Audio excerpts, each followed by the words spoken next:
Hi, welcome back and thank you for joining me.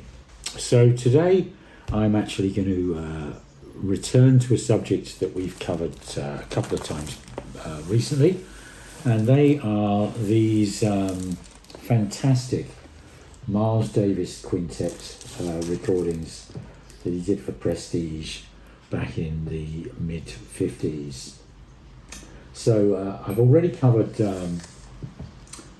working with the Miles Davis Quintet, which I'll put a link to up here, and that was the OJC version versus my original. And then I've also covered relaxing with the Miles Davis Quintet, and I shall put a link up here for that one. And that was where I compared one of these, the Analogue Productions Kevin Gray cut, with the Kraft Records Bernie Grundman cut. And do feel free to check out those two videos if you enjoy this one and I've whetted your appetite for more. Now, just to put these in perspective, Miles Davis, the 50s was his most prolific decade, I would say. I think he released something in the region of 30 odd albums. More than 30 albums, I think, during the 1950s, and he was just absolutely on fire and really kind of finding his sort of signature sound. He was experimenting a lot with the Harman mute and how he kind of developed that into his sort of signature, if you like. And also played with several, the first few albums, which might be 10 or 12 or something, were with different sort of artists, different supporting artists. And then he kind of settled on this quintet, and this is I think like the great Miles Davis Quintet. There was a second quintet he formed in the 60s, which was commonly referred to as the second great Miles Davis Quintet. But anyway, the artists on these albums, on these sessions, obviously Miles Davis on trumpet, John Coltrane on tenor sax. Piano here is Red Garland, Paul Chambers on bass, and Philly Joe Jones on drums. And the four albums, these two and the other two I referred to, relaxing with and working with, are all the same artists, and basically they were all recorded on over the course of 2 days in two sort of extended sessions at Rudy Van Gelder's studio in Hackensack. And they were kind of done to fulfill contractual commitment he had with Prestige, because he signed with Columbia. In fact, in '55, I think he actually signed with Columbia. I think it was he had to fulfill his contract, and so he didn't release an album on Columbia until I think it was '57. Anyway, back to these. So what you've got here is, in my opinion, Miles Davis is at his absolute peak.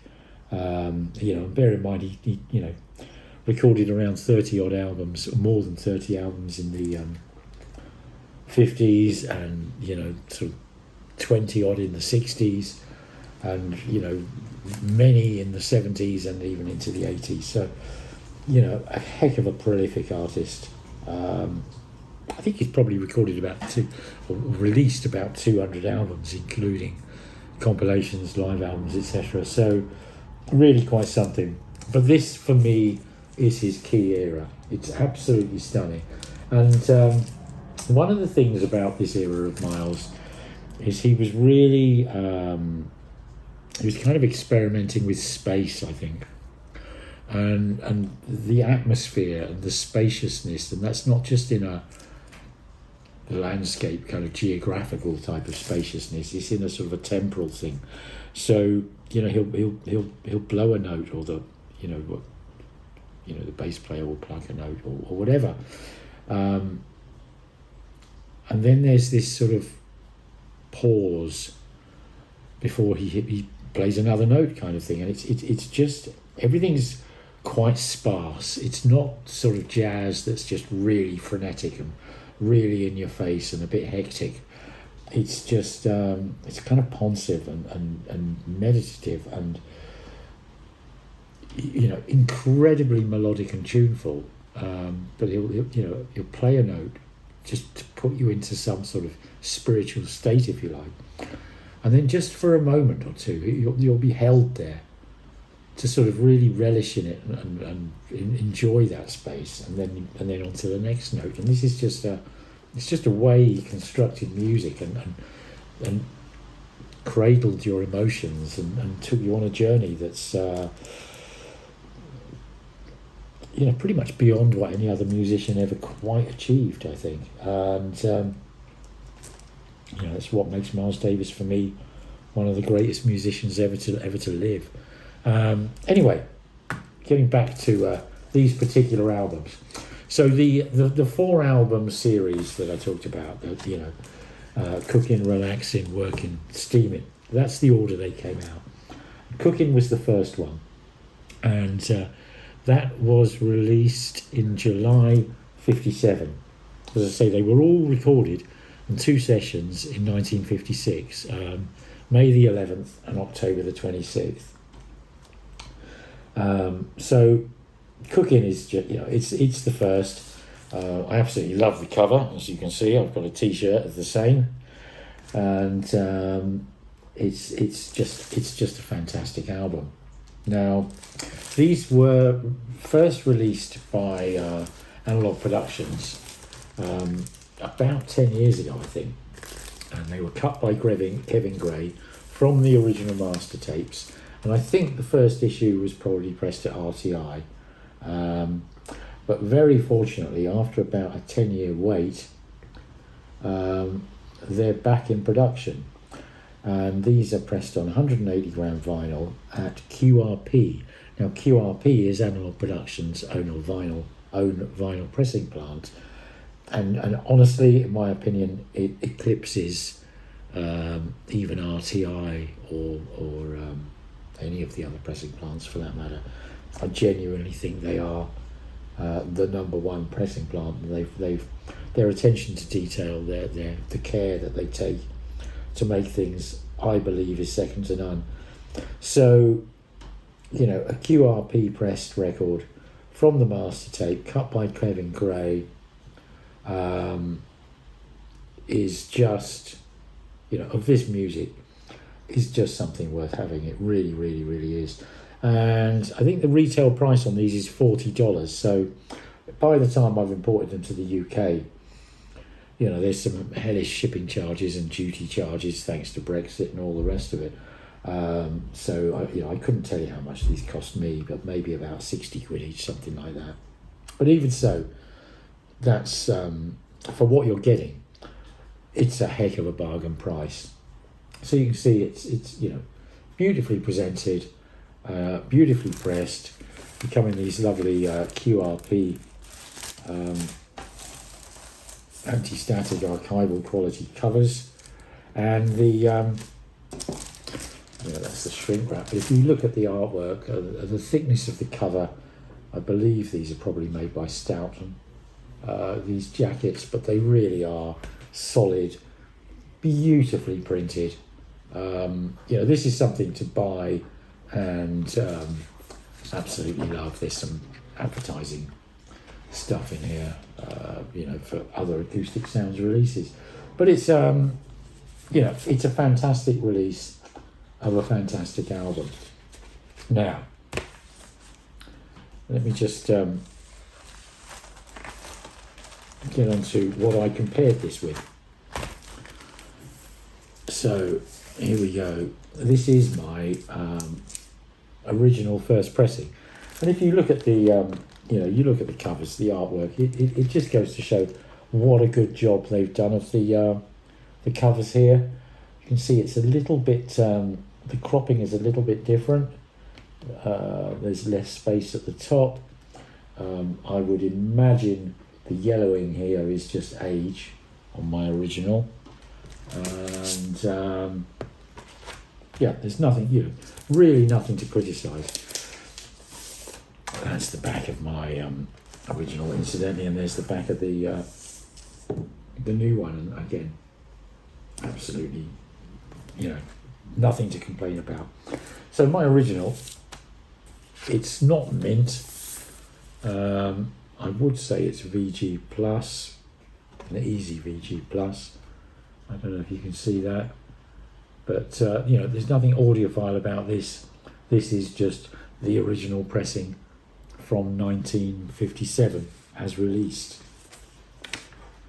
And anyway, so how do they sound? Well, this is a really interesting one. So I'll treat the two albums separately, but I played my original of Cookin first, and it is, as I said, it's a phenomenal album, really, really, really phenomenal. The music's beautiful. It's kind of, there are more chilled tracks and there are more up tempo tracks, but at the same time,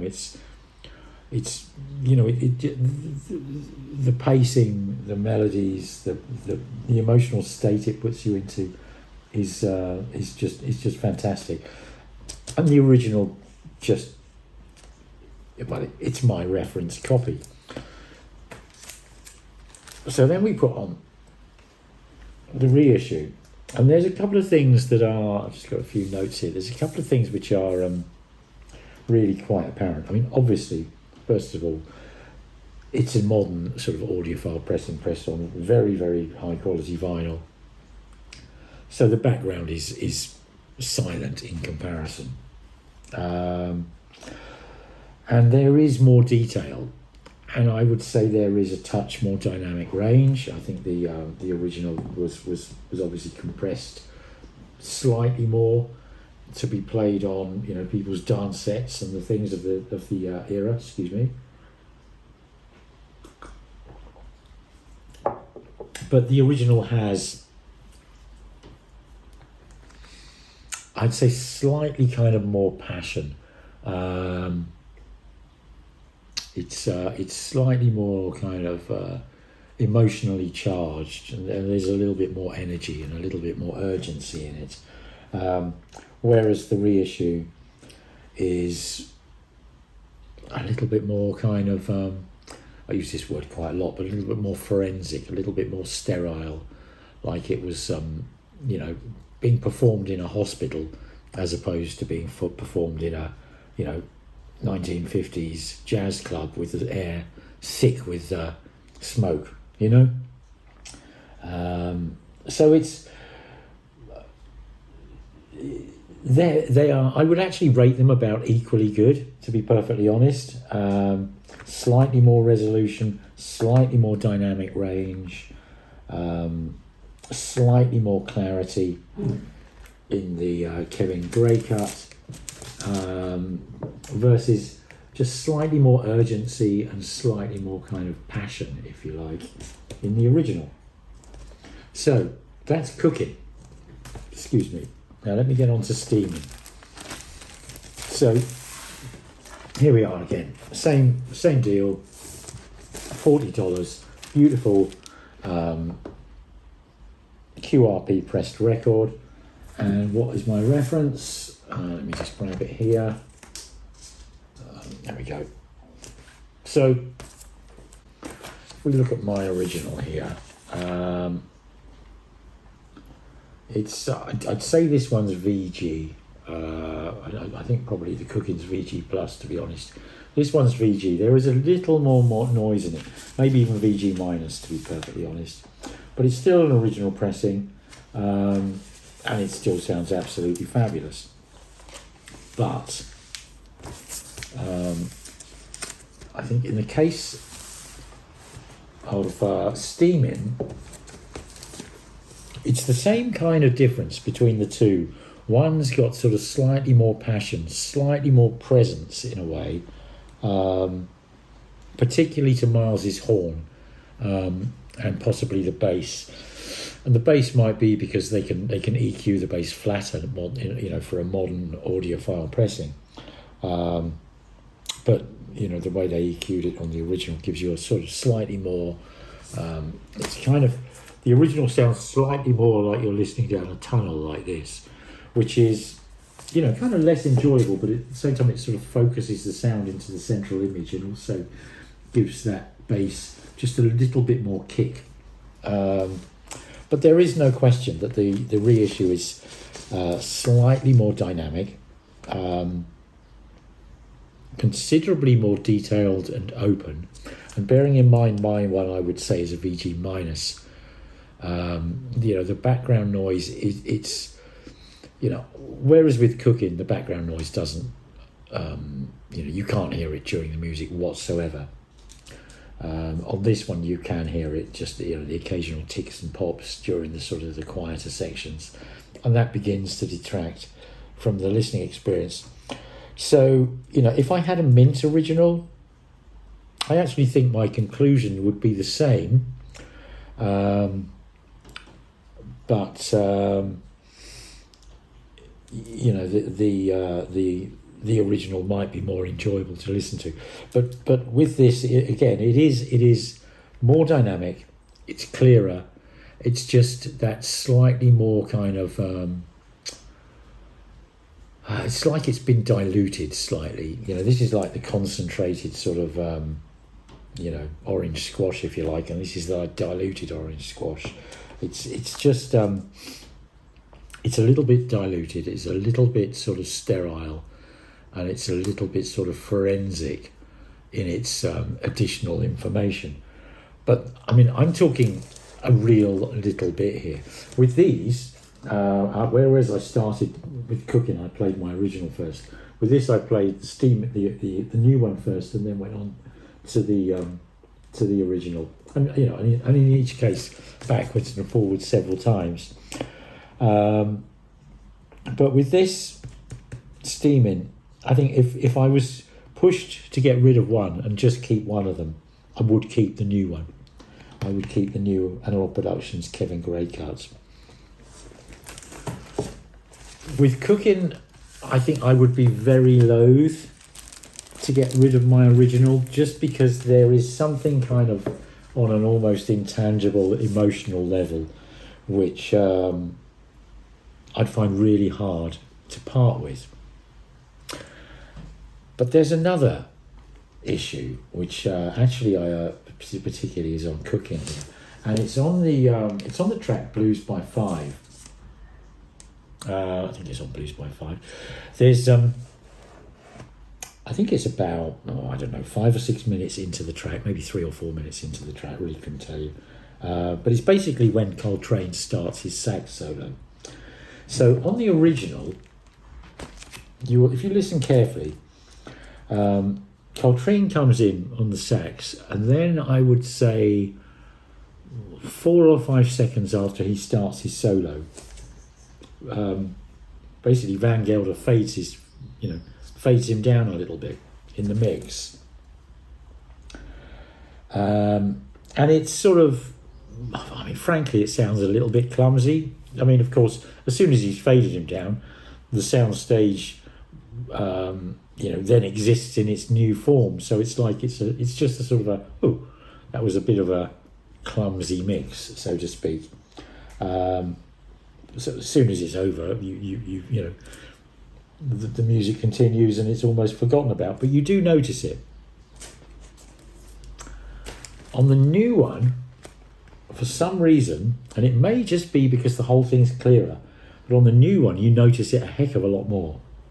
And it's, as I say, it's just, you know, it's a momentary thing. It's like it's not like the record jumps, it's not like there's a horrible noise, it's just the level of Coltrane's sax changes quite abruptly. And it's more apparent on the new one, on the Analogue Productions, which you might think, okay, well, that's not so good. And yeah, I can buy that, I can dig that. It's you know, maybe it isn't so good. And that's one of the two reasons why I would want to keep hold of the original, because it is less apparent, but it is, you know, it's one of those momentary things, and it is in the recording, so it's, you know what, I don't know what else to say about that. But there's another thing And actually in that one, the Analogue Productions comes out ahead, and it's kind of quite considerably ahead. And it's something that, on relaxing with the Miles Davis Quintet, anyone who's got that record will know there's quite a little bit of sort of chit-chat between songs. You know, you can hear sort of Rudy and Miles and various others sort of chatting to each other and you know, yeah, okay, ready, take one, blah, blah, blah, here we go, microphones on, blah, blah, that kind of stuff.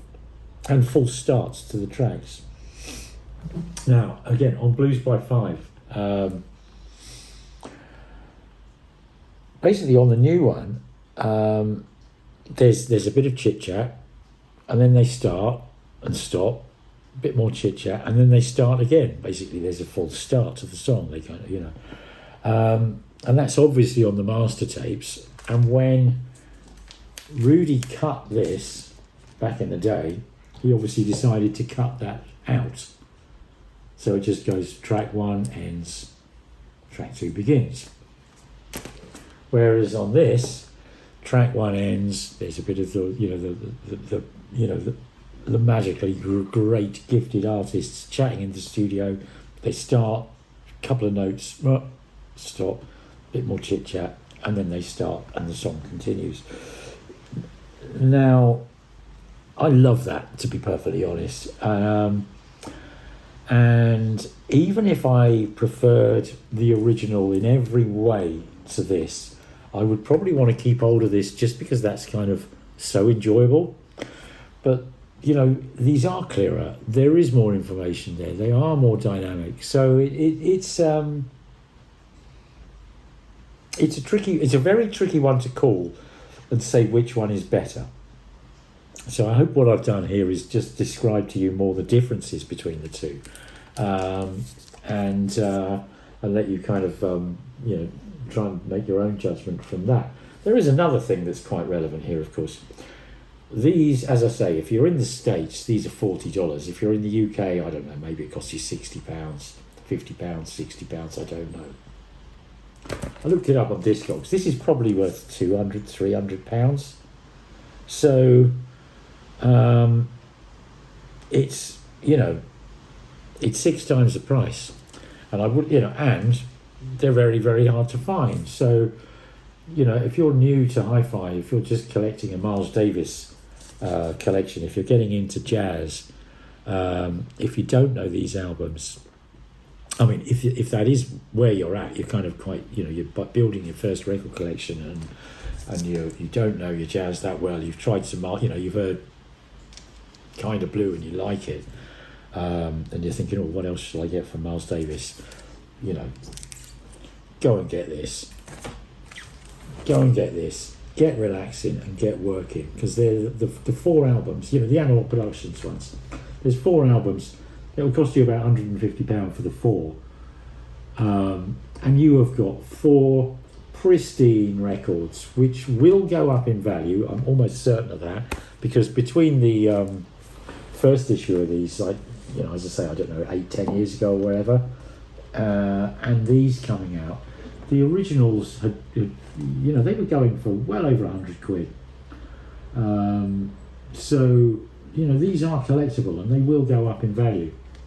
You know, they might not go up in value as fast as an original, but you've got to shell out 5 or 6 times the price to get an original. And these, you know, these do sound in many ways better. So yeah, I think that's all I can really say about these. You know, well done Analogue Productions, well done Chad, thanks for releasing them, well done Kevin Gray for the amazing cuts.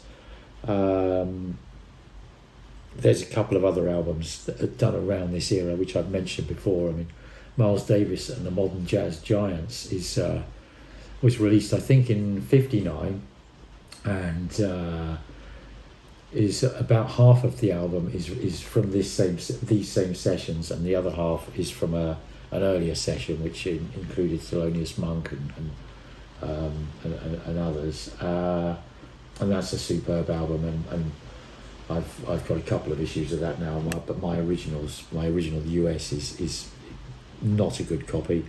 and I've got an early UK which is a lot better, but I'd absolutely love to hear an Analogue Productions Kevin Gray cut from the original master of that. So anyway, there we go. On that note, I think I'll say thanks for watching. Hope you found the video interesting. If you did, please leave a comment, please click the like button, and please subscribe, and I'll look forward to seeing you all again soon. Thanks very, very much indeed. Cheers now. Bye.